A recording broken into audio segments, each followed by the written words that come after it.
Hello বন্ধুরা, আজ আমি সুজির হালুয়া করছি, যেটা সাই বাবার খুব পছন্দের ভোগ, আর সেটাই আমি তোমাদের সাথে আজকে শেয়ার করছি।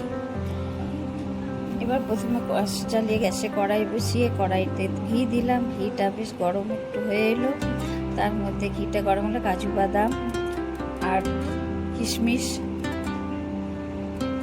দিয়ে দিলাম। কাজু বাদাম কিশমিশ দিয়ে ভালো করে একটু নাড়াচাড়া করে একটু হালকা ভাজা ভাজা করে তারপরে আমি সুজি দিয়ে দিলাম।